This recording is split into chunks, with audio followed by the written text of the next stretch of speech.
أعوذ بالله من الشيطان الرجيم. بسم الله الرحمن الرحيم.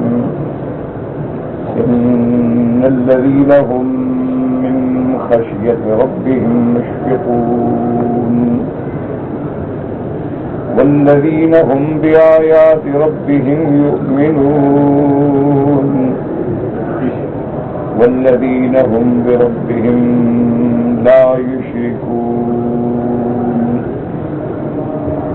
والذين يؤتون ما أتوا وقلوبهم وجلة أنهم إلى ربهم راجعون أولئك يسارعون في الخيرات وهم لها سابقون.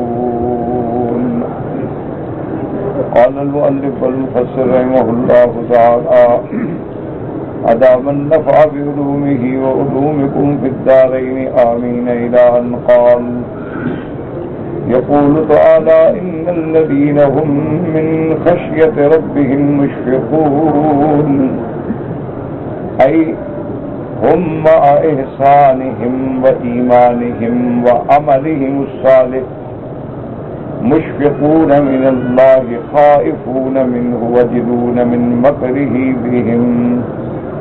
اللہ پاک اپنے بندے اپنے ایمان والے سعداء کی صفت بیان فرماتے ہیں کہ میرے مومن بندے باوجود ایمان کے، باوجود درجہ احسان کے، کیونکہ درجات جو ہیں نا، پہلا درجہ ایمان اور آخری درجہ احسان، اسلام، ایمان، احسان۔ احسان جو ہے یہ بڑا عظیم مرتبہ ہے کہ ان تعبد اللہ کأنک تراہ فإن لم تكن تراہ فإنہ یراک۔ اور ان کے بارے میں اللہ نے فرمایا: ان اللہ یحب المحسنین۔ اسی طرح فرمایا: للذین احسنوا الحسنی وزیادہ۔ تو اللہ فرماتے ہیں یہاں کہ میرے ایمان والے بندے جو ہیں باوجود احسان کے، ایمان کے، عمل صالح کے، مشفقون من اللہ، اللہ سے ڈرتے ہیں، دل میں خشیت رکھتے ہیں کہ خدا جانے خدا کیا فیصلہ فرما دے۔ کیوں؟ اللہ تبارک و تعالی مالک الملک ہیں اور فعال لما یرید ہیں، یفعل ما یشاء ویحکم ما یرید۔ اللہ تبارک و تعالی چاہیں تو ایک گناہگار کو ولی اللہ بنا دیں، اور چاہیں تو بڑے بڑے عالم، بڑے بڑے اولیاء پٹری سے اتر گئے، بڑے بڑے علم والے لوگ جو تھے گمراہ ہو گئے، کیونکہ قلوب جو ہیں وہ اللہ کے ہاتھ میں ہیں۔ اس لیے محبوب دو عالم اکثر دعا فرماتی تھی: اللہم یا مقلب القلوب والابصار ثبت قلبی علی دینک، کہ دلوں کے پھیرنے والے ہمارے دل کو اپنے دین پہ ثابت فرما۔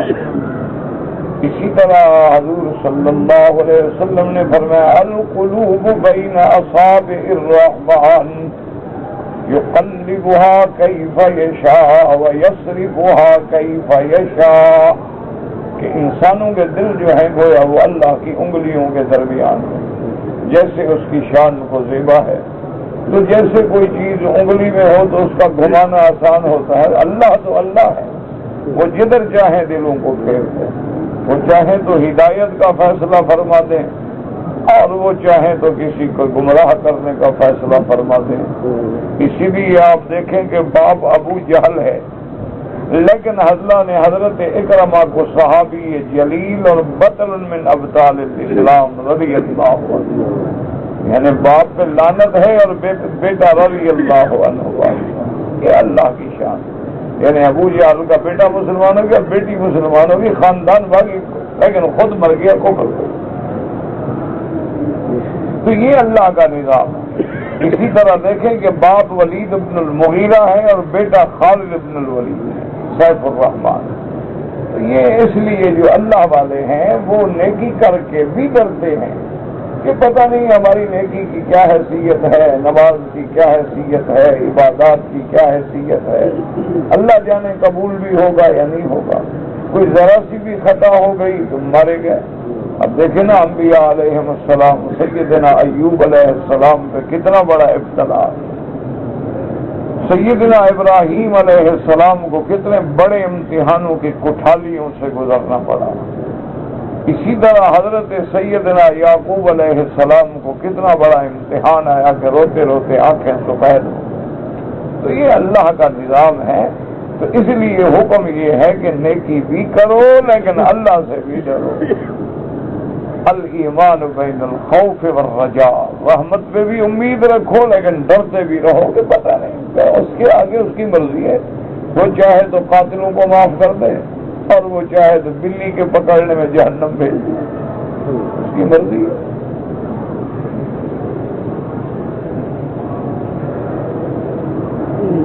كما قال الحسن البصري رحمه الله ان المؤمن جمع احسانا وشفقة وان المنافق جمع اساءة وامنا۔ حضرت حسن بصری رحمۃ اللہ علیہ فرماتے ہیں کہ مومن کی شان یہ ہے کہ اعمال صالحہ بھی ہیں اور خوف بھی ہے، اور منافق کا حال یہ ہے کہ عمل بھی بھیڑے ہیں اور اللہ کے عذاب سے بھی بے غم ہے۔ جی کیا ہوگا، کیا ہوگا، کیا عذاب آ جائے گا، یعنی عمل بھی بھیڑے اور اس کے باوجود اللہ تبارک و تعالیٰ کے ساتھ گمان بھی یہ ہے کہ نہیں ہمیں کچھ بھی نہیں ہوگا۔ فرمایا والذین هم بآیات ربهم یؤمنون، ای یؤمنون بآیاته الکونیۃ والشرعیہ، کہ مومنوں کی صفت یہ ہے کہ وہ اللہ کی نشانیوں پہ ایمان لاتے ہیں، چاہے وہ آیات شرعیہ ہوں جو اللہ نے قرآن میں بھیجی، احکام بھیجے ہیں، یا آیات کونیہ، کونیہ کا معنی آسمان ہے، زمین ہے، چاند ہے، تارے ہیں، سورج ہے، جب ان پہ نظر ڈالتے ہیں تو اپنے اللہ کی ذات کو پہچانتے ہیں کہ تبارک اللہ احسن الخالقین۔ اصل تو اس کا کمال ہے نا، جیسے جس نے ایسا روشنی والا چاند پیدا کیا، روشنی والا سورج پیدا کیا، اس کا اپنا نور کیسا ہوگا۔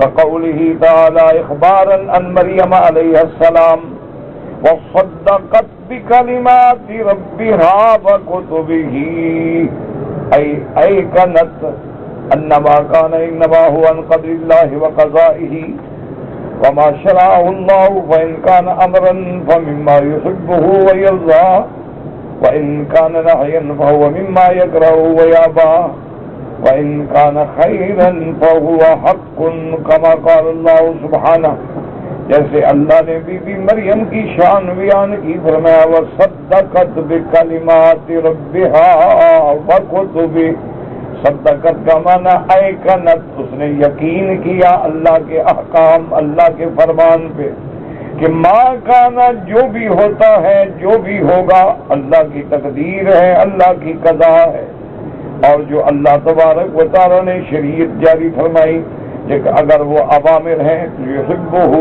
یرضا، اور اگر نواہی ہیں تو یکرہ و یابا، من انکار، وان کان خیرا فهو حق، کما قال والذین هم بربهم لا یشرکون،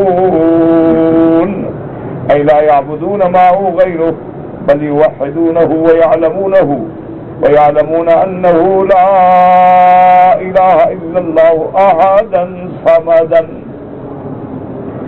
لَمْ يَتَّخِذْ صَاحِبَةً وَلَا وَلَدًا وَأَنَّهُ لَا نَظِيرَ لَهُ وَلَا كُفْءَ لَهُ۔ وہ اس حال میں اپنے رب پہ ایمان لاتے ہیں کہ اس کے ساتھ شریک نہیں کرتے، کیا مانا اس کے ساتھ کسی اور کی عبادت نہیں کرتے۔ تو اصل ایمان کیا ہے کہ عبادت خالص اللہ کے لیے ہو، کہ اس کی عبادت میں کسی کا حصے دار نہ بنائے، یہ ہے اصل توحید۔ اور اس کے بعد فرماتے ہیں بل یوحدونہ، اللہ تبارک و تعالیٰ کی توحید پہ ایمان لاتے ہیں، ویعلمون، اور جانتے ہیں، انہ لا الہ الا اللہ احدا صمدا، ان کا عقیدہ ہے کہ کوئی معبود برحق نہیں مگر اللہ، وہ اکیلا ہے، وہ بے نیاز ہے، لم يتخذ صاحبة ولا ولدا، وہ بیوی سے بھی پاک، بچوں سے بھی پاک، جو کسی کا محتاج نہیں، سر چیز اس کی مخلوق ہے۔ وَأَنَّهُ لَا نَظِيرَ لَهُ، اس کی کوئی مثال نہیں، لَيْسَ كَمِثْلِهِ شَيْءٌ، اور اس کا کوئی شریک نہیں، کوئی برابر نہیں۔ کف کہتے ہیں برابری، کوئی اس کی برابری نہیں کر سکتا۔ اور مومنوں کی اور صفت کیا ہے؟ فرمایا والذین یؤتون ما اتوا وقلوبهم وجلة انہم الی ربهم راجعون۔ یؤتون العطاء، اس میں دو معنی تھے جیسے میں نے خلاصے میں عرض کیا تھا کہ یا تو یؤتون ما اتوا کا معنی ہے خیرات و صدقات، کہ اللہ کے راستے میں زکوٰۃ دیتے ہیں، صدقات دیتے ہیں، خیرات دیتے ہیں، لیکن پھر بھی ڈرتے ہیں خدا جانے قبول ہوگی یا نہیں ہوگی۔ اور بعض علماء نے فرمایا کہ صرف زکوٰۃ نہیں بلکہ جمیع اعمال مراد ہیں، کہ وہ اعمال صالحہ بجا لاتے ہیں، اس کے حکم کی تعمیل کرتے ہیں، پھر بھی ڈرتے رہتے ہیں۔ ایؤتون العطاء وهم خائفون وجلون، اللہ کے راستے میں خیرات دیتے ہیں لیکن ڈرتے ہیں۔ اللہ يتقبل منهم لخوفهم ان يكونوا قد كسلوا في القيام بشروط العطاء، وہ اس لیے ڈرتے رہتے ہیں کہ خدا جانے ہم نے اللہ کے راستے میں دیا تو ہے لیکن دینے کی شرطیں پوری بھی کی ہیں کہ شرطیں پوری نہیں کی، یعنی اللہ جو چاہتے ہیں کہ اس طریقے سے دیں، کیا پتا میں نے اس طرح دیا ہے یا نہیں دیا، اللہ جانے ریا آ گیا، اللہ جانے سمعت آ گئی، دکھلاوا آ گیا، اللہ جانے میرا مال مشتبہ تھا، اللہ جانے میرے مال میں کہیں حرام ملا ہوا تھا، اللہ جانے میرے مال میں کسی رشتہ دار کا کوئی حصہ رہ گیا تھا، خدا جانے قبول بھی ہوگا کہ نہیں ہوگا، کیونکہ ان کو یقین ہے اس بات پہ کہ ہم نے اسی کی طرف لوٹنا ہے۔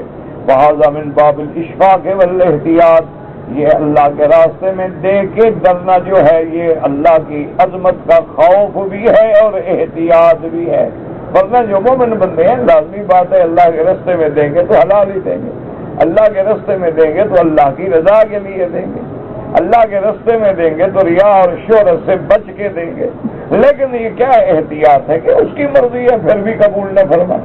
اسی لیے میں نے عرض کیا تھا نا کہ اللہ کا گھر بنانا، اللہ کے حکم پہ بنانا، خدا کا گھر تیار کرنا اور فرما برداری کرنا، پھر بھی ابراہیم کھڑے ہیں کہ ربنا تقبل منا، اللہ ہم نے محنت تو کی ہے اب قبول فرما، پتہ نہیں کوئی کمی رہ گئی، پتہ نہیں کوئی اس کے اندر کسی قسم کا کوئی نقص رہ گیا، پھر بھی دعا مانگ رہے ہیں کہ ربنا تقبل منا انک انت السمیع العلیم۔ بعض روایات میں یہ بھی آتا ہے کہ سیدنا اسماعیل جب ذبح کے لیے تیار ہوئے، قرآن ایسی باتوں کا ذکر نہیں کرتا اور نہ ہی کسی حدیث مبارک میں ملتا ہے، لیکن بعض مفسرین نے روایات اسرائیلیہ سے ذکر کیا ہے، اللہ اعلم، اللہ جانتے ہیں، لا نصدق ولا نکذب، کہ حضرت اسماعیل علیہ السلام نے اپنے ابے سے عرض کیا کہ ابا جان اللہ کے راستے میں جب مجھے ذبح کر دیں تو یہ میرے خون والے کپڑے جو ہیں تو میری والدہ کو پہنچا دیں تاکہ وہ یاد بھی کریں گی اور میری قربانی کی قبول کے لیے بھی دعا کریں گے کہ اللہ تبارک و تعالی ہماری قربانی جو ہے وہ قبول فرما۔ ہم تو بال کٹانے میں بھی دیکھتے ہیں نا، تھوڑے کٹائیں، ٹک لگائیں، کہاں کٹائیں، گنجے ہو جائیں گے، فلاں ہو جائے گا، اصل بات تو یہ ہے کہ بیٹا ذبح کے کھڑے ہیں لیکن پھر بھی ڈرتے ہیں پتہ نہیں قبول بھی ہوگا کہ نہیں۔ اس کے بعد فرماتے ہیں کما قال الامام احمد حدثنا يحيى بن آدم قال حدثنا مالك بن مغول قال حدثنا عبد الرحمن بن سعيد بن وهب عن عائشة رضي الله تعالى عنها أنها قالت يا رسول الله الذين يؤتون ما أتوا وقلوبهم وجلة أنهم إلى ربهم راجعون۔ بی بی عائشہ نے حضور صلی اللہ علیہ وسلم نے پوچھا هو الذي يسرق ويزني ويشرب الخمر وهو يخاف الله عز وجل۔ بی بی نے پوچھا یا رسول اللہ اس سے مراد یہ ہے کہ وہ بندہ جو چوری بھی کرتا ہے، زنا بھی کرتا ہے، شراب بھی پیتا ہے لیکن ڈرتا ہے اللہ سے، اس سے وہ مراد ہے؟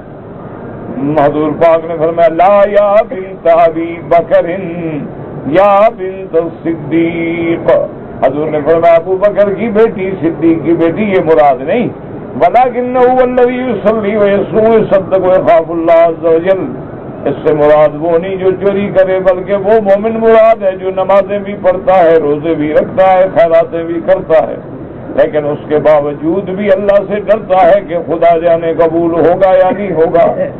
وہکذا رواہ الترمذی وابن ابی حاتم من حدیث مالک بن قلبہ بنحوہ وقال لا یا ابنۃ الصدیق ولکنہم الذین یصلون ویصومون ویتصدقون، اس سے مراد وہ لوگ ہیں جو نمازیں بھی پڑھتے ہیں، روزے بھی رکھتے ہیں، خیراتیں بھی کرتے ہیں، لیکن پھر بھی اپنے اللہ سے ڈرتے ہیں۔ اللہ یتقبل منہم اولئک یسارعون فی الخیرات، یہی لوگ ہیں جو خیر کے کاموں میں ایک دوسرے سے سبقت لے جاتے ہیں، کوشش کرتے ہیں کہ میں اس سے بڑھ جاؤں، جیسے تاجر کوشش کرتا ہے میں تجارت میں بڑھ جاؤں، دولت مند کوشش کرتا ہے میں دولت میں بڑھ جاؤں، ذمہ کوشش کرتا ہے میں ذمہ داری میں بڑھ جاؤں، مومن کوشش کرتا ہے میں ایمان میں اعمال صالحہ میں بڑھ جاؤں، اللہ میرے درجات کو بلند کر دے۔ اولئک یسارعون فی الخیرات وهم لها سابقون۔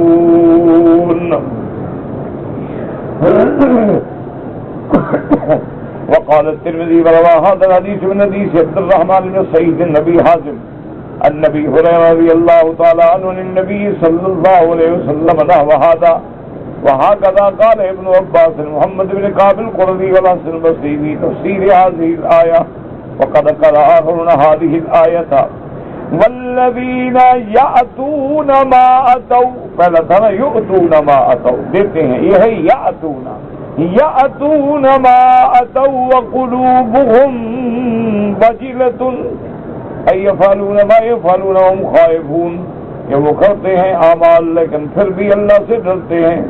وروى هذا مرفوعا الى النبي صلی اللہ علیہ وسلم انه قرأها كذلك، ایک روایت میں حضور پاک سے بھی اس قرأت کا پڑھنا ثابت ہے، یعنی دو قرأتیں ہیں، یؤتون ما اتوا مراد خیرات، یأتون ما اتوا مراد اعمال صالحہ، نماز روزہ سب چیز آ گئی۔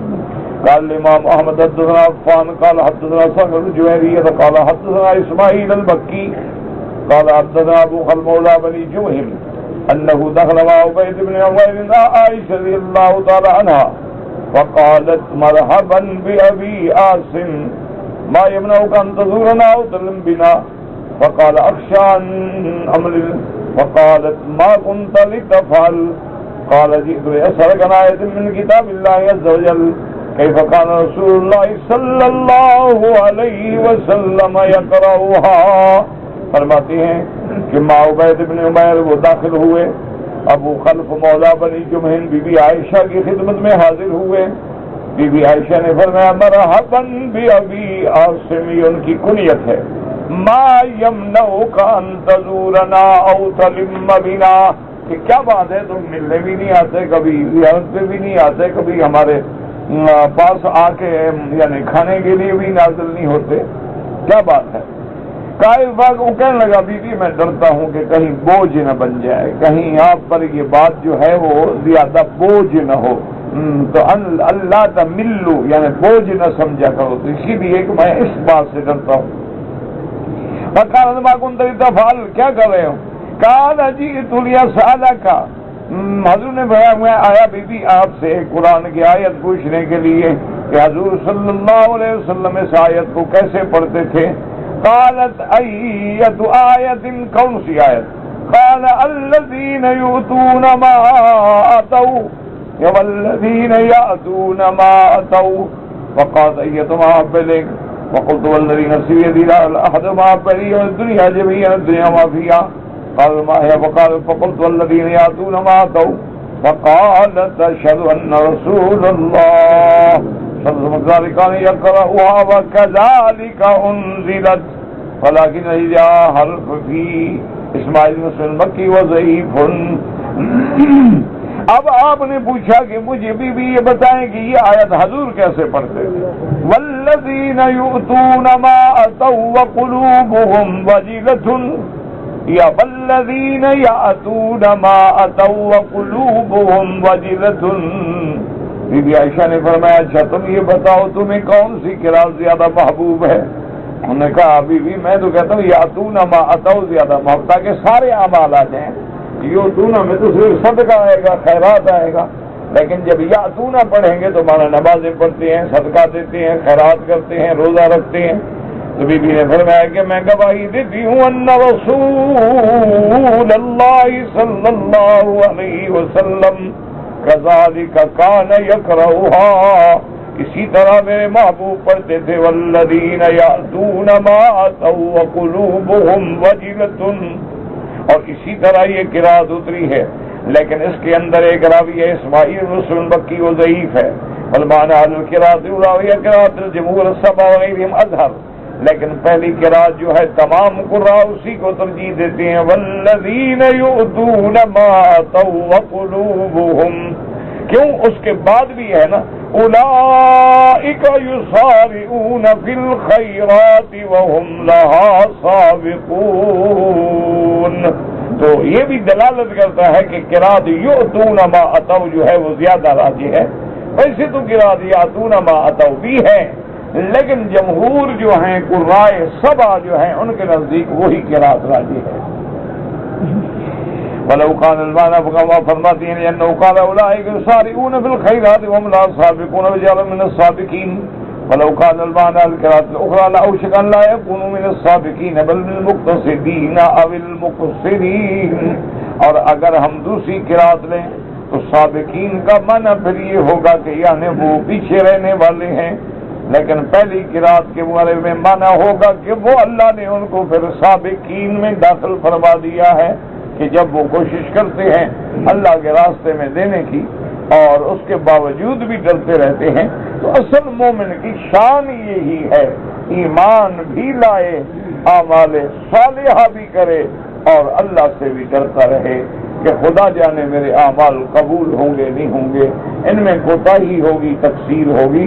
اللہم اجعلنا من السعداء ولا تجعلنا من الاشقیاء، اللہم کن لنا ولا تکن علینا وانصرنا على من بغى علينا، اللهم كن بنا رؤوفا رحيما ولا تجعلنا شقيا ولا محروما۔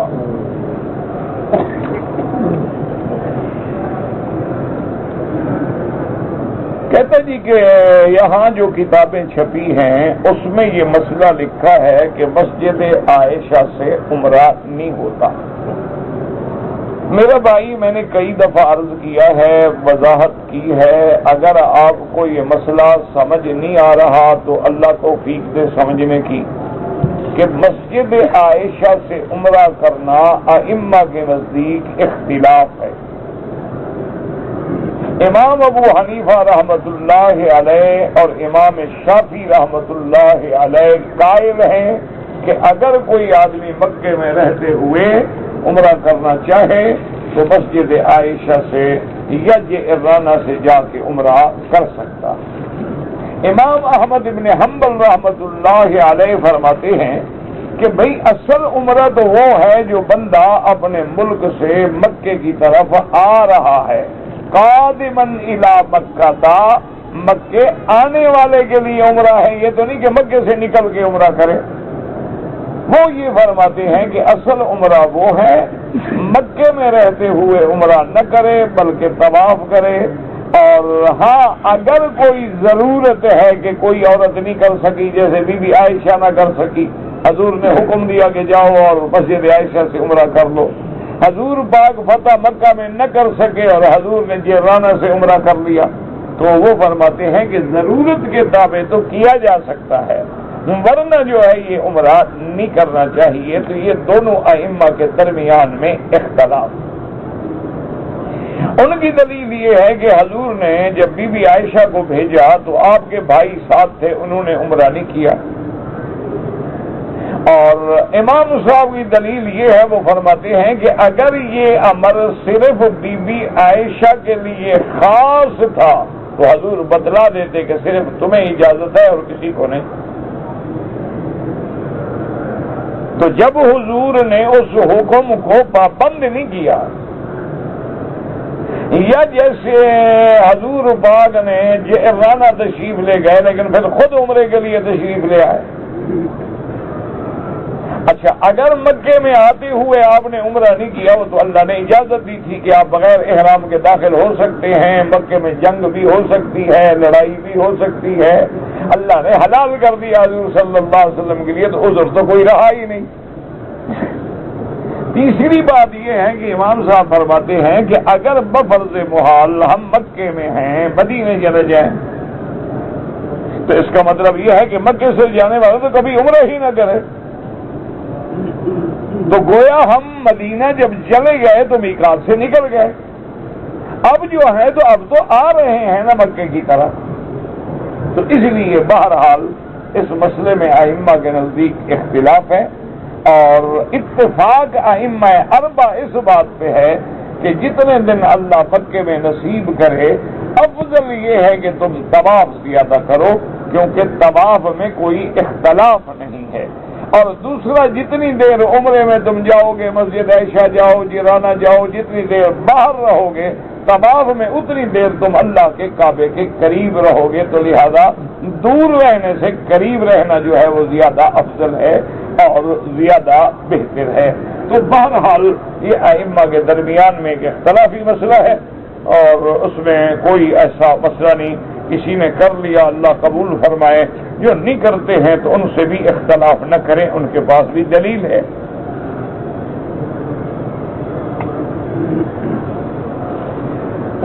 کہتا ہے جی کہ میں نے عمرہ کیا ہے، صفا مروہ دوڑ رہا تھا کہ میرا بال جو ہے وہ باہر آیا، تو میں نے ایک بال توڑ دیا، تو کوئی کچھ بھی نہیں ہوتا، ایک آدھا بال توڑ دینے سے کچھ بھی نہیں ہوتا، ویسے تم چاہو تو 1-2 ریال خیرات کر دو، تمہیں اجر ہوگا، اطمینان قلب ہوگا، ورنہ ایک آدھا بال منہ میں آ رہا تھا توڑ دیا تو کوئی فرق نہیں پڑتا ہے۔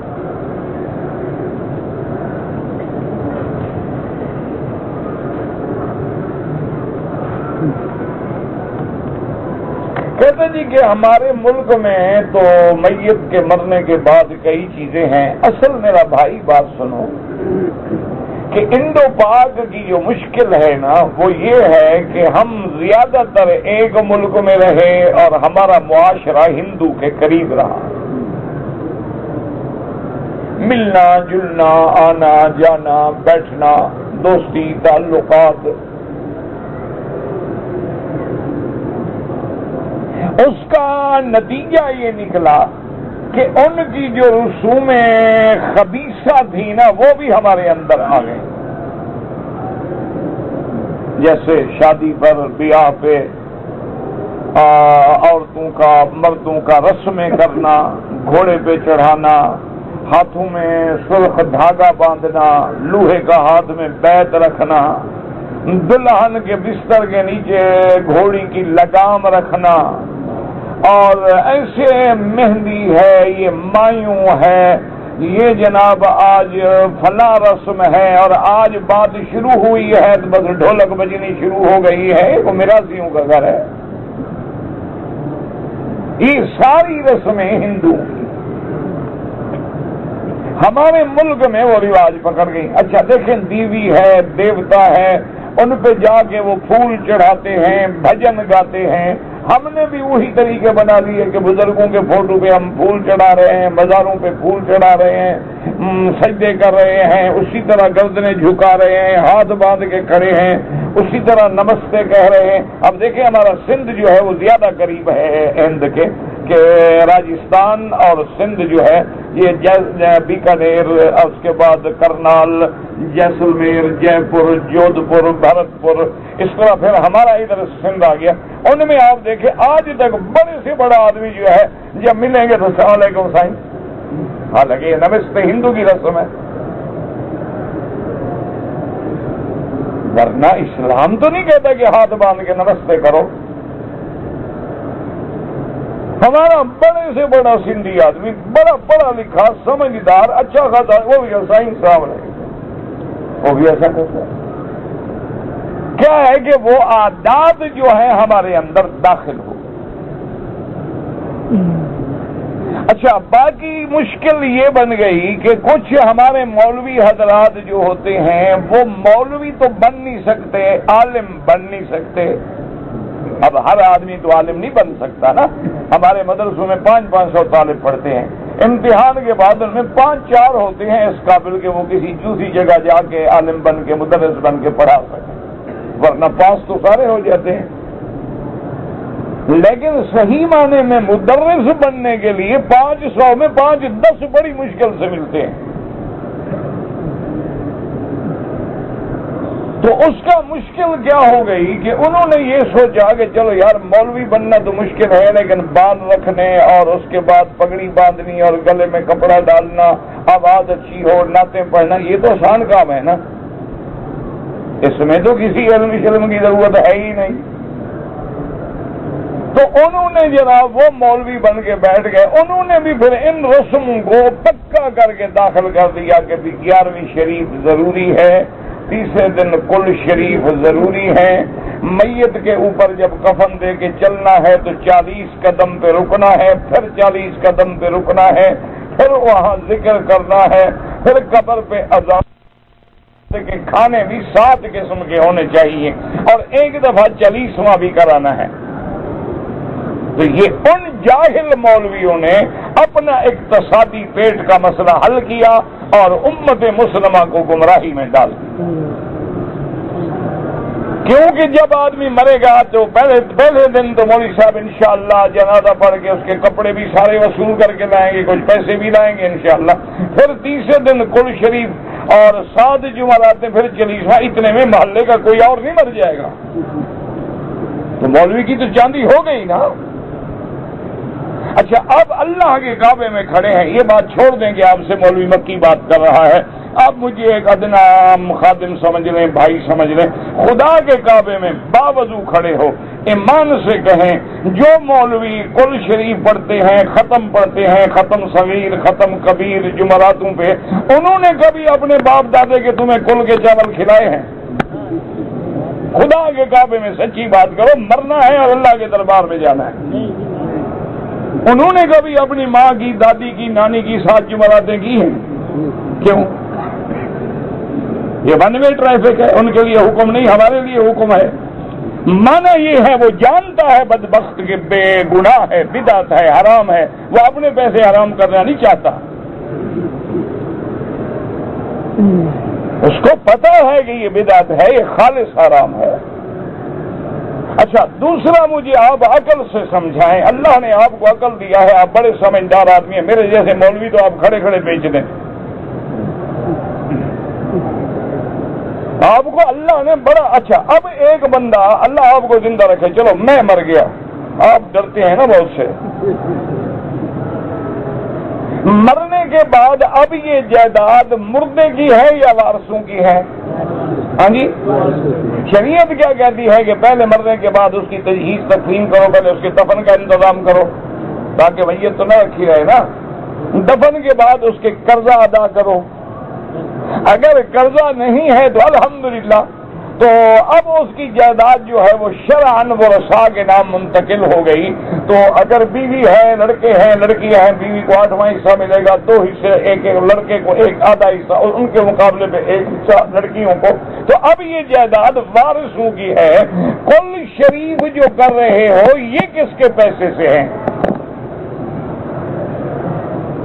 کیا آپ نے سارے وارثوں کو بلا کے مشورہ کیا، اجازت دی ہے سب نے؟ اچھا، ایک وارث جو ہے وہ نابالغ ہے، وہ کیسے اجازت دے گا؟ تو کس کے پیسے سے کل کر رہے ہو؟ میت کے پیسے سے کر گئے ہو؟ کیا اس نے وصیت کی ہے کہ میرے مرنے کے بعد تیسرے دن کل شریف کرنا اور 100 دے کے پکانا؟ تو ذرا عقل سے کام لو، خدا کے لیے دین کو سمجھو. دین مذاق نہیں ہوتا. ایک یہ ہے، یاد رکھو کہ والدین کے مرنے کے بعد یا رشتہ داروں کے مرنے کے بعد وہ تو بڑی اچھی بات ہے کہ آپ ان کے لیے خیراتیں کریں، آپ ان کے لیے صدقات جاریہ بنائیں، مسجد بنا دیں، مدرسہ بنا دیں. قالینیں ڈلوا دیں، کہیں پانی نہیں ہے کنویں لگوا دیں، نل لگوا دیں، تاکہ جب تک لوگ پانی پیتے رہے میرے والدین کو ثواب ملتا رہے۔ لیکن اپنے حصے سے جائیداد تقسیم ہونے کے بعد اپنے پیسے سے خرچ کرو۔ ولد صالح، اچھا بیٹا وہ ہے جو ماں باپ کے مرنے کے بعد ان کے لیے دعائیں کرتا ہے، ان کو جب دعائیں پہنچتی ہے تو ہمارا خیرات بھی پہنچتی ہے۔ اگر انہوں نے حج نہیں کیا ان کا حج بدل کروائیں، اگر ان کے ذمے قرض ہے تو پہلے قرض ادا کرنے کی کوشش کریں، کیونکہ قرضہ ایسی بلا ہے کہ جب حضور کے زمانے میں میت آتی تھی حضور پوچھتے تھے حل علیہ دین، اس بندے پہ قرضہ ہے؟ تو اگر وارث کہتے تھے نام یا رسول اللہ علیہ دین، اس پہ قرضہ ہے، فرماتے حل ترک وفاء، کیا قرضہ ادا کرنے کے لیے کچھ اس نے مال چھوڑا ہے؟ وہ کہتے لا یا رسول اللہ، فرماتے صلو علی صاحبکم، حضور فرماتے صحابہ سے تم جنازہ پڑھ دو، میں محمد جنازہ نہیں پڑھتا اس بندے کا، کہ اس نے قرضہ چھوڑ دیا، لوگوں کے حق کھا کے مر گیا۔ یہ تو اللہ کی شان ہے کہ جب پھر اللہ نے میرے مدنی پاک پہ رحمت فرمائی، علاقے کے علاقے فتح ہو گئے، مال غنیمت آ گیا، بیت المال بھر گیا، تو حضور پوچھتے تھے کہ علیہ دین نام یا رسول اللہ، حل ترک وفاء لا یا رسول اللہ، تو فرماتے انا مولا لمن لا مولا لہ، کہ اگر اس نے قرضہ چھوڑا ہے اور پیسہ نہیں چھوڑا، مال نہیں چھوڑا، فرماتے میں محمد ادا کروں گا صلی اللہ علیہ وسلم، تو حضور ادا کر دیتے بیت المال سے اس کا قرضہ، تاکہ اس بیچارے کی قبر تو بچے نا۔ ہم تو چاول کھا رہے ہیں، وہ قبر میں قرضے میں پکڑا ہوا ہے، ہم دیگیں چڑھا رہے ہیں۔ خدا کے بندے اللہ کا خوف کرو، تم نے اگر 20,000 روپے چاولوں پہ خرچ کر دیے ہیں، وہ 20,000 اس کا قرضہ ادا کرو۔ تم نے 20,000 روپے جمعراتوں پہ خرچ کر دیے ہیں، اس کے لیے 20,000 کے مسجد میں قرآن لے کے حدیث کی کتابیں لے کے مدرسوں میں دے دو، جب تک پڑھی جائیں گی تیرے والدین کو ثواب ہوگا۔ تم نے مہندی پہ اور رسم ہے اور مایوں ہے اور فلاح ہے اور فلاح ہے، کبھی عالم سے مسئلہ بھی تو پوچھو کہ جو شخص لڑکی والا ہے اس کو تو کھانے دینے کا حکم ہی نہیں ہے، سنت تو یہ ہے کہ لڑکے والا شادی کے بھی بعد، میاں بیوی کے ملنے کے بعد، نہ کہ پہلے، رخصتی ہو جائے، بیوی میاں کے گھر میں چلی جائے، میاں بیوی کی ملاقات ہو جائے، اس کے بعد وہ ولیمہ کرے جتنا اس کو اللہ نے طاقت دی ہے۔ لڑکی والوں کی طرف سے تو کھانا حرام ہے شادی والے دن۔ اب ہم تو شرط کرتے ہیں کہ نہیں، لڑکی والے بھی فلاں شادی گھر میں کھانا لیں، اور سارے کھاتے ہیں، مولوی بھی کھاتا ہے، پیر بھی کھاتا ہے، زمیندار بھی کھاتا ہے، صنعتکار بھی کھاتا ہے۔ انا للہ و انا الیہ، صرف لڑکی والوں کے لیے اتنا حکم ہے کہ جو گھر میں رشتہ دار آ گئے ہیں ان کو کھلا دو، وہ بیچارے کہاں جائیں؟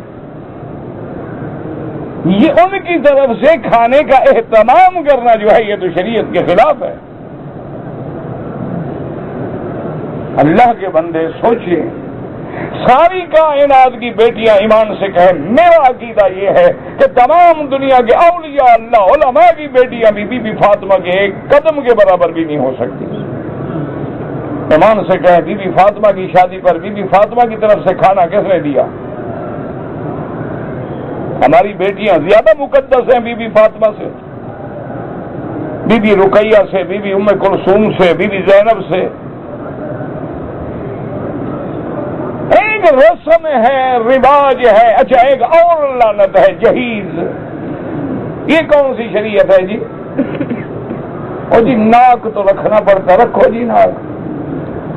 میاں بیوی کی شادی ہو گئی ہے، باپ قرضے کے نیچے گردن جھکا کے ساری زندگی قرضہ ادا کرتے کرتے کرتے کرتے مر جاتا۔ یہ اچھی شادی ہے بھائی کہ لڑکا لڑکی جو ہے ہنی مون منا رہے ہیں، ماں باپ بیٹھے قرضے کو رو رہے ہیں، کدھر جائیں؟ اچھی شادی کی بھائی انہوں نے، بیٹے بیٹی کی، عذاب میں آ گئے۔ شادی دیکھیں، حضور کی شادی پتہ کیسے ہوئی؟ ایک دن حضور نے فرمایا کہ بھی آج جتنے صحابہ ہو نا، ظہر کے کھانا جس کے گھر میں جو پکے وہ لے آنا۔ صحابہ کہتے ہیں کوئی چاول لے آیا، کوئی ستو لے آیا، کوئی کھجور لے آیا، تو کیا لے آنا تھا اس زمانے میں؟ حضور نے چمڑے کا دسترخوان بچھایا، سارے بیٹھ کے کھانے، فرمایا یہ میری شادی کا کھانا ہے، میری شادی ہو گئی ہے، وہ سب نے دعوت کھا لی۔ نہ تمہیں پیسے مل سکتے ہیں، اگر میرا مدنی حکم دیتے میں کہتا ہوں کھانا جنت سے بھی آ جاتا۔ نہ بنی اسرائیل کے لیے مائدہ نہیں اترا، من و سلوہ نہیں اترا، وہ میرے مدنی کے لیے نہیں اتر سکتا تھا۔ مانا یہ تھا حضور نے امت کو سبق دیا کہ میرے دین پہ چلنا ہے تو سب سے بہتر یہ ہے کہ فضول خرچی نہ کرو، اور حضور نے فرمایا وہ بچی بڑی مبارک ہوتی ہے جس کی حق المہر تھوڑی ہو اور جس کا نکاح آسانی سے ہو جائے، کسی پہ بوجھ نہ بنے۔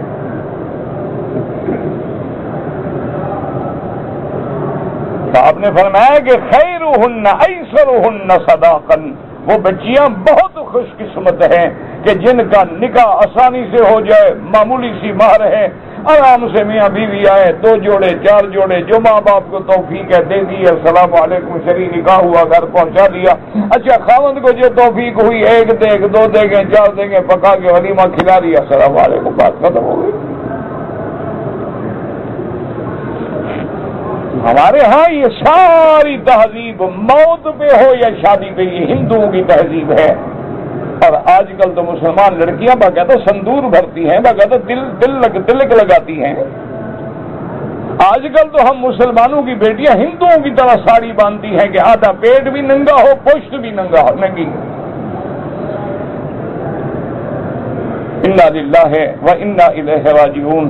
اور زیادہ ہندو کلچر کو آنے دو، ثقافت کو آنے دو، فلموں کو آنے دو، پھر حشر دیکھنا کہ تمہارا انجام کیا ہوتا ہے۔ آج مولوی تمہیں برے لگتے ہیں، لیکن جس دن تمہاری بیٹی پہ بن گئی نا، پھر کہو گے کہ مولوی سچ کہتا تھا۔ انا للہ و انا الیہ راجعون۔ بہرحال 3 دن شریعت کے لیے میت کی تعزیت ہے کہ کوئی بندہ مر جائے، 3 دن عزا ہے، لیکن میت کے گھر سے کھانا کھانا حرام ہے۔ رشتہ داروں کو، ہمسائے کو حکم ہے کہ میت والوں کے گھر میں تم کھانا پہنچاؤ کہ وہ صدمے میں مبتلا ہیں، وہ اپنی مصیبت میں ہیں اور بیچارے کھانا بھی کھلائیں۔ ہمیں حکم ہے کہ کھانا لے جائیں، نہ کہ حکم ہے کہ ہم ان کے گھر ڈھیرے ڈال کے بیٹھ جائیں اور کھانا کھائیں ہمدردی کرنے کے لیے۔ ان کا مر گیا ہے، وہ رو رہے ہیں، بیٹھے ہیں 15 آدمی کھانے کے لیے، بڑے ہمدرد ہیں بھائی، پہلے سارا سال نہیں آئیں گے۔ انا للہ و انا الیہ راجعون۔ باقی سوگ جو ہے، اگر خاوند مر جائے 4 مہینے 10 دن تک بیوی بیوہ جو ہے اس کی، وہ اپنے گھر میں، اسی گھر میں رہے گی، باہر نہ نکلے، میک اپ نہ کرے، سگار نہ کرے، سرما نہ پہنے، خوشبو نہ لگائے، بلا وجہ بنے سمرے نہیں، سادہ کپڑوں میں رہے۔ جب 4 مہینے 10 دن گزر جائیں تو اب اس کو اجازت ہے کہ وہ غسل کرے، کپڑے پہنے، تاکہ خطبے کے لیے کوئی بندہ اگر اس سے نکاح کرنا چاہے تو وہ بھی تیار ہو جائے۔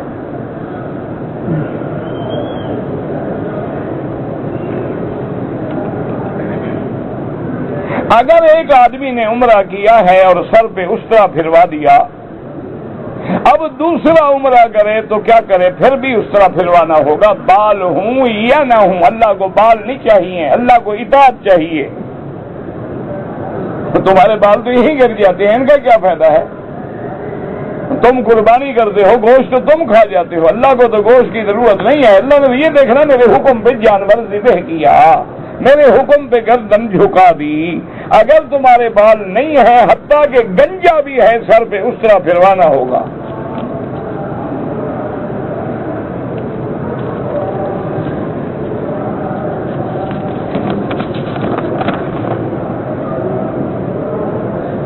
ہمارے ہاں جب شب برات کا دن ہوتا ہے، بازاریں بند ہو جاتی ہیں اور حلوے پکائے جاتے ہیں، بالکل رسمیں ہیں، بدعات ہیں، کوئی حکم نہیں ہے کہ شب برات۔ پہلی بات تو یہ ہے کہ شب برات کے مسئلے میں علماء کا اختلاف ہے۔ بعض علماء جو کہتے ہیں کہ اسی میں تقدیر لکھی جاتی ہے، رزق لکھا جاتا ہے، اور قرآن میں جو آیت ہے انا انزلناہ فی لیلۃ مبارکۃ انا کنا منذرین فیہا یفرق کل امر حکیم امرا من عندنا، تو یہ لیلۃ القدر کے بارے میں ہے، نہ کہ شب برات کے بارے میں۔ اور اسی طرح علماء نے لکھا ہے کہ شب برات کے بارے میں کسی حدیث صحیح میں ہمیں حکم ہی نہیں ملا ہے کہ شب برات کوئی حلوہ پکاؤ یا اس دن کوئی بات کرو. شب برات بعض علماء نے لکھا ہے کہ برکت والی رات ہے تو عبادت کرو. یہ مانا تھوڑا ہے کہ حلوے پکاؤ اور دیگیں پکاؤ اور بتیاں جلاؤ اور جھنڈیاں لگاؤ. یہ کیا ہے؟ یعنی تم کسی لیڈر کا استقبال کر رہے ہو یا اللہ کے حکم کی تعمیل کر رہے ہو؟ رزق تقسیم ہوتا ہے، فرشتوں کو لسٹ ملتی ہے، وہ لیلۃ القدر میں ملتی ہے، نہ کہ شب برات میں. قضا نماز پڑھنی ہو تو جماعت سے پہلے پڑھیں یا بعد میں پہلے پڑھو اگر ٹائم ہے، تاکہ ترتیب میں فرق نہ آئے. جھینگا حلال ہے یا حرام ہے؟ بہرحال میں عالم تو نہیں ہوں، میں تو ایک طالب العلم ہوں. میری تحقیق یہ ہے کہ حلال ہے. میں نے بنگلہ دیش کے بڑے بڑے علماء سے پوچھا تھا. اب تو ہمارے دوست تھے مولانا ہارون صاحب پٹیا کے بڑے عالم، وہ بھی فوت ہو گئے، مولانا عبد الحلیم صاحب بھی فوت ہو گئے، اللہ ان کی قبروں پہ رحمتیں فرمائے. وہاں بڑے بڑے ماشاءاللہ مدرسے ہیں، پٹیا جیسا ہے یا 8 ہزاری ہے، یہ بڑے بڑے ادارے ہیں ماشاءاللہ، بڑے بڑے علماء ہیں. تو ان سے میں نے پوچھا تھا کہ بھئی آپ کی کیا تحقیق ہے؟ کیونکہ جیسے عربی اونٹ کو پہچانتا ہے نا، بنگالی مچھلی کی نسل کو بھی جانتا ہے. یہ مچھلی کے معاملے میں ماشاءاللہ یہ پی ایچ ڈی کرے نا ایمان سے تو فوراً ڈگری ان کو مل جائے. یہ اس کی نسلوں کو بھی جانتے ہیں کہ جناب یہ کون سی مچھلی ہے، شعور ہے، یہ عربی ہے، یہ قمر ہے، یہ جناب جھینگا ہے، یہ اولسٹر ہے، یہ لابسٹر ہے، یہ پروان ہے. اس کی نسلیں جانتے ہیں. ان کی صحبت کا مجھ پہ بھی کچھ اثر ہے. ان پہ تو نہیں ہوا، مجھ پہ ہو گیا ہے. تو بہرحال انہوں نے کہا جی یہ مچھلی ہے. اصل جھگڑا یہ ہے کہ کیا مچھلی ہے یا کیڑا ہے. اگر مچھلی ہے تو حلال ہونے میں شک ہی نہیں. وہ کہتے ہیں یہ مچھلی. قبلے کی طرف پیر کرنا جائز ہے اگر اس کے دل میں کوئی توہین کا مقصد نہیں تو کوئی حرج نہیں. اگر دل میں اس کے نعوذ باللہ اہانت ہے، ہمارے یہاں تو مشکل ہے نا جی. ایک آدمی گیا نا کسی کے گھر میں مہمان ہوا تو چارپائی ڈالنے لگا. بیچارہ مہمان تھا، پتہ نہیں تھا. اس نے کہا بیوقوف ادھر کعبہ شریف ہے. ٹھیک. اور بیچارے نے 4 روپئے پھیری. تو 2 منٹ کے بعد جو گھر والا آیا اس نے کہا یار تم کوئی احمق لگتے ہو، ادھر مدینہ شریف ہے. اس بیچارے نے پھر پھیری.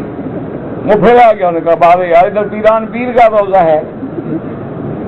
اس کا وہ چلا گیا، اس نے پھر پھیر دی. وہ یار کمال ہے، ادھر حضرت چشتی معین الدین اجمیری کا روزہ ہے. اس نے کہا کہو میرے گھر سے نکل جاؤ بس.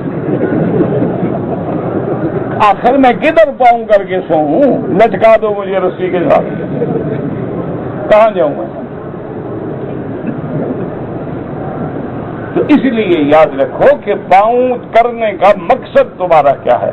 اگر تمہارے نزدیک یہ بے ادبی میں ہے تو کبھی نہ کرو، اور اگر تمہاری نیت میں بے ادبی میں یہ شامل نہیں ہے تو کوئی بات نہیں، پشت کرنا بھی جائز ہے. قرآن زمین پہ رکھنا اگر وہی بات ہے کہ اگر مقصد بے ادبی ہے ناجائز ہے. اگر وہ یہ سمجھتا ہے کہ یہ جلد اوپر اسی لیے لگائی جاتی ہے کہ ہم رکھ سکیں تو ٹھیک ہے، کوئی بات نہیں. یہ اس کا بڑا غم ہے ان کو. قرآن کے کتنے مسئلوں پہ عمل کرتے ہو؟ ادب پہ بڑا زور ہے. قرآن کو چوم لے گا، شیو بھی فوراً کروائے گا، اور پھر قرآن کو ماشاءاللہ چومے گا، منہ پہ لگائے گا کہ قیامت میں گواہی دینا میں داڑھی منڈا کے تمہیں لگا رہا ہوں. کیا کہہ رہے ہو؟ ہر چیز قیامت میں گواہی دے گی یا نہیں دے گی؟ سمجھے لگ رہے ہو کعبے کے خلاف سے ماشاءاللہ تازہ شیو کرا کے تاکہ قیامت میں گواہی دے. اور یار کچھ تو ادب کرو. چند دن ڈرامہ کر کے داڑھی رکھ لو. اگر تمہیں خدا کا خوف نہیں چلو ڈرامہ ہی کر لو. لوگ فلموں میں بھی داڑھی بڑھا لیتے ہیں، گھٹا دیتے ہیں. کچھ تو شرم ہو نا مکے مدینے میں آنے کا. کچھ تو لحاظ ہو کہ میں کعبے میں کھڑا ہوں، میں حضور کے سامنے جا کے صلاۃ و سلام پڑھوں گا. لیکن کون سنتا ہے ہم دیوانوں کی باتیں. فجر کی سنتوں کے بعد اور فرض سے پہلے اگر 2 رکعت طواف پڑھ لیں، یاد رکھو اگر تم نے 2 رکعت طواف پڑھنی ہے اذان فجر کے بعد، پہلے 2 رکعت طواف پڑھو پھر 2 رکعت سنت پڑھو فجر کی، کیونکہ 2 رکعت طواف کی واجب ہیں، وہ سنت پہ مقدم ہیں۔ اور باقی افضل یہ ہے کہ فجر کی اذان کے بعد صرف 2 رکعت سنت پڑھو، نماز پڑھو، جب سورج نکلے تو 2 رکعت طواف کے بعد میں پڑھ لو، یا سلام پھیر کے بھی پڑھ سکتے ہو، جائز ہے۔ حرم کے جو خدمتگار ہیں ان کو صدقے کی رقم دے سکتے ہیں، کیوں نہیں دے سکتے ہیں؟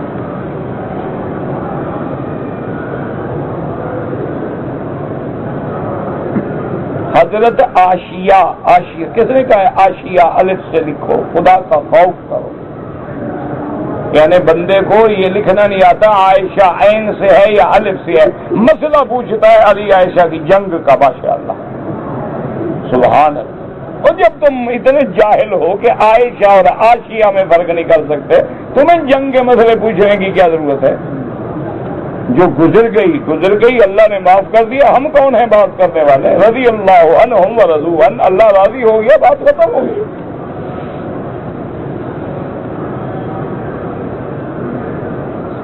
کہتے جی کہ نبوت کے تو قائل ہیں لیکن بشر کے منکر ہیں، تو بات تو وہی ہوئی نا، قوم عاد کہتی ہے بشر ہیں لیکن نبی، یعنی بشر نبی نہیں بن سکتا۔ ہمارے جاہل کہتے ہیں نبی تو ہے لیکن بشر نہیں، کیونکہ نبی بشر مانا تو ایک ہے نا، کان یوں پکڑو یا یوں پکڑو۔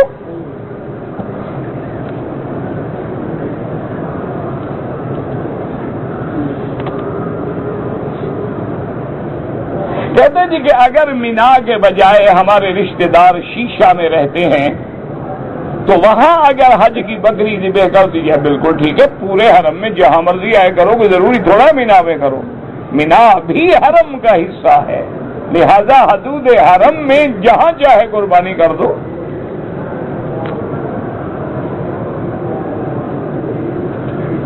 بابا عمرہ 100 بھی کرو، ہر دفعہ بال منڈانے ہوں گے، بال نہیں اس طرح پھروانا ہوگا۔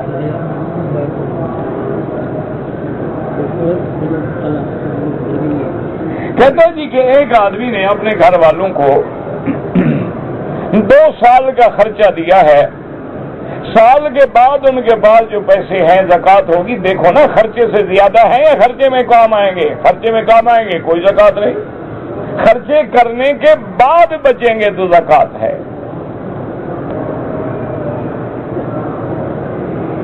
بہرحال یہ عورت جو ہے وہ جب سجدہ کرے تو پاؤں اگر موڑ لے تو پاؤں ہیں تو صحیح نہ ہیں تو زمین پہ کہ کہیں چلے گئے ہیں، یہ عجیب بات ہے۔ کہتے ہیں 7 اعضاء پہ سجدہ نہیں ہوگا، کیوں نہیں ہوگا؟ ٹانگ یوں ہو تو ہوگا، یوں ہو تو ہوگا۔ سجدوں کے درمیان میں جلسہ استراحت کوئی ضروری نہیں۔ علماء فرماتے ہیں کہ سرکار دو جہاں کا جب بدن مبارک بھاری ہو گیا تو آپ کرتے تھے۔ نماز جنازہ میں حنفی حضرات پہلی تکبیر کے بعد ثنا، دوسری بات درود، پھر دعا، اور حنابلہ جو ہیں وہ پہلی رکعت تکبیر کے بعد فاتحہ، پھر درود شریف اور پھر ثنا۔ جیسے کو پڑھ رہا ہے دعا کرو، قبول ہو جاتا ہے الحمدللہ۔ نمازی کے آگے نہ گزریں۔ طواف کے دوران قرآن یاد ہو پڑھتے رہو، لیکن اٹھا کے پڑھنے میں ڈر ہوتا ہے کہیں بے ادبی نہ ہو جائے، لیکن قرآن پڑھنے سے بھی افضل وہ ہے جو میرے محبوب نے پڑھا، سبحان اللہ، الحمدللہ، لا الہ الا اللہ، اللہ اکبر، لا حول ولا قوت الا باللہ العلی العظیم، اور ربنا آتنا فی الدنیا حسنۃ وفی الآخرۃ حسنۃ وقنا عذاب النار۔ حضور چاہتے تو ہر رکعت میں قرآن ختم فرما دیتے، ہر طواف میں، ہر چکر میں، لیکن حضور نے جو نہیں پڑھا تو اپنی امت کے لیے آسانی پیدا کر دی کہ میری امت کے لوگ آئیں گے، بیچارے جاہل بھی ہوں گے، دیہاتی ہوں گے، تو ایسا پڑھ لوں جو ہر کوئی پڑھ سکے، سبحان اللہ سبحان اللہ، تو ہر کوئی پڑھ سکتا ہے، الحمدللہ الحمدللہ، کیا مشکل ہے؟ تو لہذا افضل وہ ہے، اور اصل بات یہ ہے وہ پڑھو جس میں دل لگے، درود پڑھو، کلمہ پڑھو، سبحان اللہ پڑھو، مقصد ہوتا ہے کہ طواف کے اندر پوری توجہ قلباً و قالباً یہ ہو کہ میں اللہ کے گھر کا طواف کر رہا ہوں، اور یہ اللہ کا کرم ہے کہ اللہ نے مجھے اس جگہ پھرنے کا موقع دیا ہے جہاں اللہ کے نبی پھرے ہیں، جہاں امام الانبیاء پھرے ہیں، جہاں صحابہ و اولیاء پھرے ہیں۔ آج میں بھی اسی جگہ پھر رہا ہوں، اس کا کرم ہے، ورنہ ہم گناہگار اس قابل تھے کہ یہاں آ جاتے۔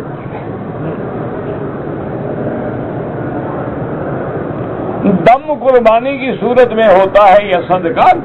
بابا دم کی وجہ ہے کہ تم پہ دم کیوں پڑ گیا۔ بعض چیزیں ہیں جن میں صرف صدقہ کافی ہے، بعض چیزیں ہیں جس میں اختیار ہے کہ صدقہ دے دو، روزے رکھ لو یا دم دے دو۔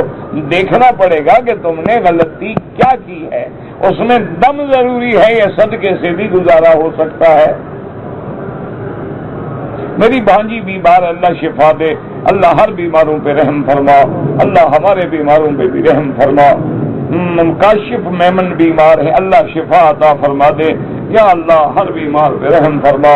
یا اللہ ہم سب بیمار ہیں، کوئی روحانی بیمار ہے، کوئی جسمانی بیمار ہے، کوئی ظاہری بیمار ہے، کوئی باطنی بیمار ہے، اور تیرے سوا کوئی شفا دینے والا نہیں۔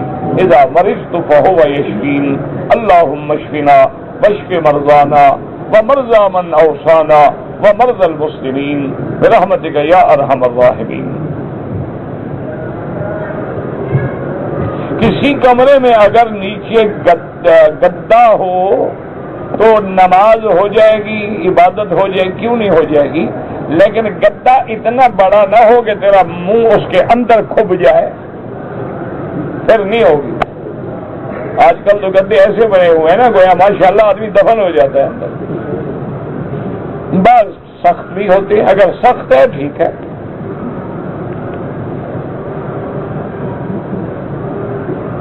کہتے جی کہ اگر کوئی ہمارے عزیز فوت ہو گئے تو ان کے لیے اگر آپ طواف اپنے لیے کریں، جب طواف کر لیں تو دعا کریں کہ اللہ اس کا ثواب فلاں کو عطا فرما دے، اللہ قادر ہیں عطا فرما دیں گے۔ جنازے پہ کس رنگ کی چادر ڈالیں؟ بالکل سفید۔ حضور پاک نے فرمایا کہ مردوں کے لیے افضل الوان میں جو ہے وہ ابیض ہے، بیج ہے، حتیٰ کہ فرمایا کہ حیاتکم و بعد موتکم، تمہارے لیے سفید رنگ جو ہے زندگی میں بھی افضل ہے اور موتا کے لیے بھی افضل ہے۔ لہذا یہ چادریں ڈالنا، سبز چادر ڈالو اور کالی ڈالو، لکھی ہوئی بدعات ہیں، یہ تو رواج بن گیا ہے۔ اچھا وہ بھی بڑے آدمی پہ ڈالتے ہیں، غریب پہ کوئی ڈالتا ہے؟ سوال ہی پیدا ہے، اس کو تو کفن بھی مشکل سے ملتا ہے۔ اللہ اکبر۔ حدیث میں ثابت ہے کہ حضور پاک کا سایہ نہیں تھا۔ کون سی حدیث میں؟ آگے حدیث تو لکھ دیتے نا جو ثابت ہے، ایسے گھڑنتو کسی حدیث میں نہیں ہے۔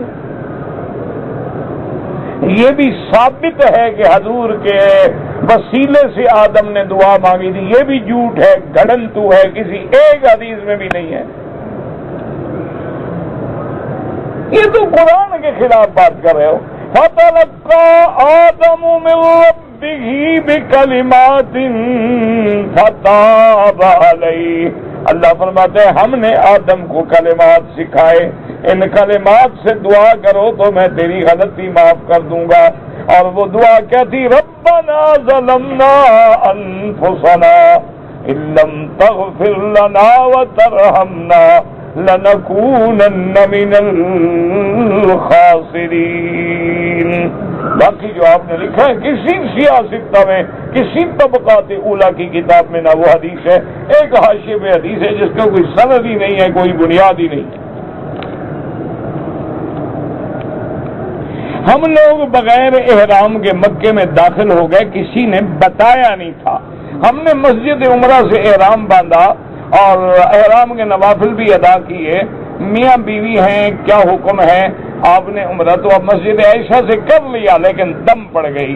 اگر بچی نابالغ ہے اس پہ دم نہیں ہے، میاں بیوی ایک ایک دم بھی ادا کریں کہ جی ہمیں کسی نے بتایا نہیں تھا، تم نے آج پوچھا تو ہم بتا رہے ہیں نا۔ اگر پاکستان میں پوچھتے وہاں بھی علماء بتا دیتے۔ تم کہتے ہو بتانے کے لیے، تمہارے گھر میں کان میں آگے کہیں۔ ابھی جو پوچھا ہے تو بتا دیا نا، تو پہلے پوچھ لیتے میں عمرے پہ جا رہا ہوں کیا کروں۔ لوگ 5-6 آدمیوں کی نیت کر کے ایک عمرہ کر لیں، بالکل نہیں، یہ سب کو رگڑا دینا چاہتا ہے نا، ایک عمرہ کر کے اللہ ساری حضور کی امت کو عطا فرما، جان چھوٹی ثواب حضور کی امت کو عطا فرما۔ اور چاول تو تم کھا گئے ہو شریف آدمی، ثواب امت کو ملے گا، تم غریبوں کو جا کے دے دو، پھر کوئی ثواب کی توقع بھی کرو۔ میری والدہ بیمار رہتی ہیں، اللہ ہر بیمار پہ رحم فرما، آپ ہمارے لیے دعا کیا کریں، ہم آپ کے لیے، بس گاڑی اسی طرح چلے گی، کمرے میں گدر رہا ہے، پتہ ہے مجھے سمجھ نہیں آپ نے کیا لکھا ہے، پڑھا بھی جائے تو جواب دیں نا۔ پانی کا گٹر لائن جو ہے اس سے تو میری نماز میں کیا، ہمارے اندر بھی گٹر لائن کھڑی ہے، اس سے فرق نہیں پڑتا، تو کمرے میں اگر گٹر لائن گزر گئی تو کیا ہو گیا، پائپ میں بند ہے، تمہارے اندر نہیں ہے گٹر لائن، پہلے اس کو نکال دو، کمرے والی میں نکلوا دوں گا۔ چلو فیصلہ کرتے ہیں، اگر پائپ بند ہے ٹھیک، کوئی مسئلہ نہیں، مقصد تو ہے جگہ پلید نہ ہو۔ جدہ سے لاہور کے لیے 1 بجے فلائٹ ہے، فجر کی نماز ہم جب لاہور پہنچیں گے تو سورج طلوع ہو چکا ہوگا، تو جہاز میں پڑھ لو نا، ساری دنیا جہاز میں پڑھتی ہے، تمہیں کیا مشکل ہے؟ اور وہاں اپنا کیپٹن سے ٹائم پوچھ لو، بتا دے گا، یا کھڑکی کھول کے اندازہ ہو جاتا ہے کہ جناب اب وقت ہو گیا نماز کا، جن نے پڑھی ہے الحمدللہ، کوئی مسئلہ نہیں، جہاز میں کھڑے کو پڑھ لو، جگہ نہ ملے تو اتر کے قضا پڑھو، تو اللہ جزائے خیر سے باقاعدہ ہر جہاز میں مسجد بنا دی۔ عمرے پہ آیا ہوں لیکن مدینہ پاک میں 1 دن رہا، الحمدللہ، شکر کرو، 1 گھنٹہ بھی ملے تو الحمدللہ۔ اگر بوٹ پہن رکھے ہیں تو جرابیں پہن رکھی ہیں، بس اتنا مسئلہ ہے۔ امام ابو حنیفہ رحمۃ اللہ علیہ فرماتے ہیں کہ جرابیں موزے ہوں چمڑے کے، جس کے اندر پانی داخل نہ ہو، اس پر مسح کرنا جائز ہے۔ حنابلہ کے نزدیک باریک جراب پہ بھی جائز ہے۔